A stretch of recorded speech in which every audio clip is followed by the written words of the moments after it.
zizenyumye wetwali tukula byalinga bitya nzize mbabuulire ewaffe kye twakulira byali bitya ndi mwana wa kala. So this is my story. Gwe mulundi ogusooka okufuna ekikanga bwe kityo gwe mulundi ogusooka ndowooza ottaasa omuntu obulamu bwe, gwe mulundi ogusooka osuulako mu mpewo y'eddwaliro baaba buli obutebe bwali bunyiga, empewo yali nnyingi. Jjukira twava eno ojjudde omusaayi, tosobola kwambala sweta, essomero limanyi obeera n'engoye entono, wiikendi zonna ziba ziddugana, naawe oba opulaninga kukola ki kooza kuola omunene. Nasula mu ddwaliro naye Katonda yatuyamba nti ku makya bwe bwakerera ng'omwana mulamu bulungi. Ndi mwana wa kala. Tubeera ku ssomero baali bampa omukulu, okay, nga ndi religious prefect bwe twasomera. So yalinga weekends, jjukira ndowooza yali Saturday.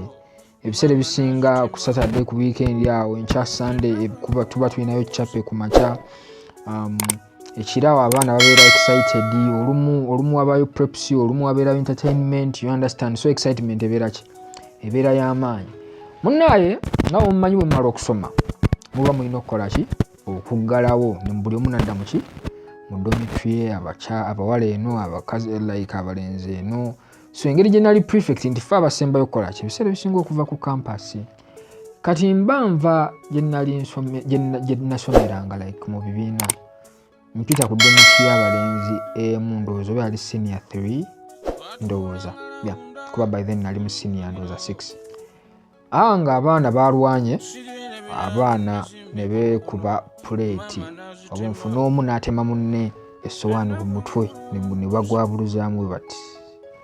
Nagenda otuuka nga ekiri mu ddoomu musaayi, okay? Omwana oli nga bamutemye bambi nga buli omu akola ki? Amutya. Naye nga jjukira weekend ezo ebiseera ebisinga staff ebekendedde ku ki? Ku ssomero, asikaali ali ku mulimu gwe, kulembera dormitories, dormitory gundi kagundi, twamuyitanga dormitory ki bannaye, oyo warden nga naye ali wuwe. So ate campus yaffe yali nnene oba onfuna. Kaakano nga kitegeeza omuntu alina okubeera omwangu okutaasa omwana ono, alina kubeera within oba onfuna. Munne bwe nalaba ekyo nakwata mwana, okay, kuba emergency eba emergency. Ate jjukira nga ku ssomero nkoso olinamu obukulu ng'olinamu accessibility ku bifo ebimu.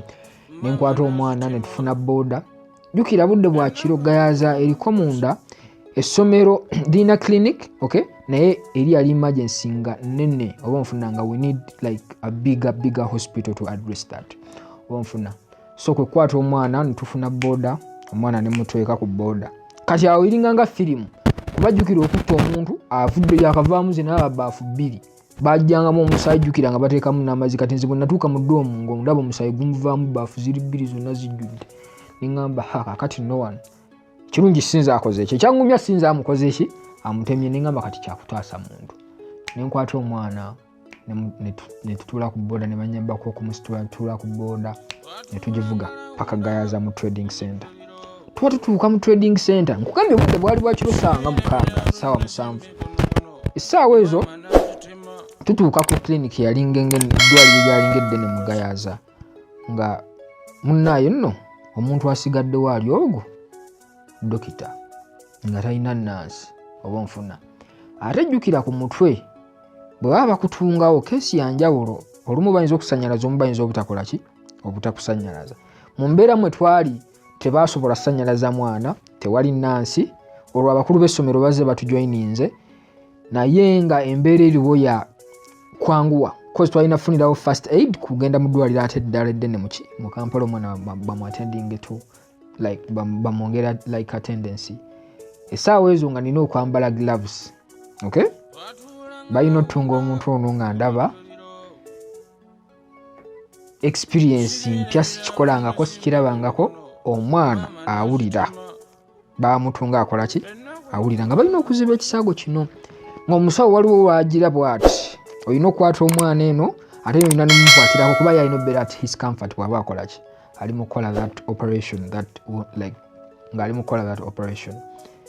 Kye nalaba kyali kizibu nti bonna abantuukangako eno mu ruumu n'alingizayo katono bw'ati ng'agamba ho kiwedde naye ng'ate olina jjukira ggwe waakabi okuva ku ssomero so olina osigala ng'oli waki waakabi munnaaye nno ng'omwana bamutunga ndowooza kyotwala eddakika nga 10 awo okay olwo omwana azikira okay amaanyi gamuggwamu kuba omusaayi gwali gumuvudde muki mungi ku mutwe munnaaye emmotoka yali ezze of course y'essomero balina otutungirayo kati nze natambuliddeko so nina okubeerako throughout the entire process omwana nga bamuteeka muki mu mmotoka aba ayingira emmotoka bw'ati yangwa mu ngalo okay ndowooza nga aluzinze like consciousness ye yangwa mu ngalo bw'ati nze yasookayo abba bamuyingizayo bati omwana n'azirika nemmanya nno kati wano nkutte mufu tuyingira emmotoka but however omusawo agenda omukeberanga entunusi zikyakola ki pawusi zikyalimu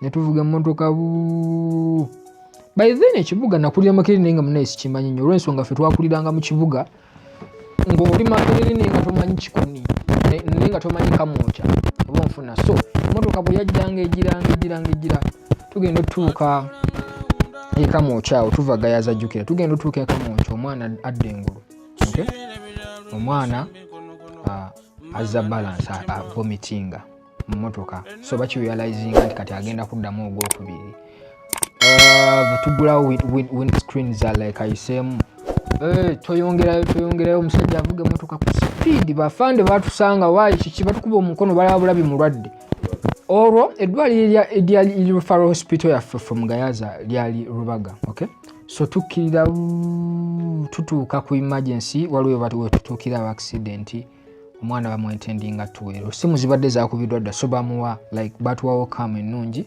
nejjukira omulwadde ate gyasula gwe tokola ki tosulayo so this is my story gwe mulundi ogusooka okufuna ekikangabwa bwe kityo gwe mulundi ogusooka ndowooza ottaasa omuntu obulamu bwe gwe mulundi ogusooka osulako ompewo y'eddwaliro baaba buli obutebe bwali bunyiga empewo yali nnyingi jjukira twava eno ojjudde omusaayi tosobola kwambala sweta essomero limanyi obeera n'engoye entono wiikendi zonna ziba ziddugala naawe oba opulaninga kukola ki kooza kwolwo munene nasula mu ddwaliro naye Katonda yatuyamba nti ku makya bwe bwakerera ng'omwana mulamu bulungi munaye nkunyumiza ki olwedde sinzi alina position eyakabi ku ssomero nadda ku ssomero nga tomanyi twagenda okuddawo abazadde b'omwana banjagadde essomero kugamba nadda ndi muzira so kimpuliza bulungi nti bw'oba ojjukira obugero ng'obwo omulamu bw'ojjukira nti wali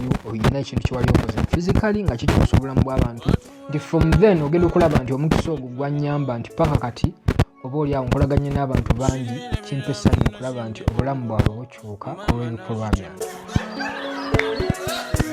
ndi mwana wa kalo bakutuma ku dduuka ng'ogenda obuyimba n'otuuka obyerabidde mwana wa kalo otya amazzo n'ababigere nga bakebera omugongo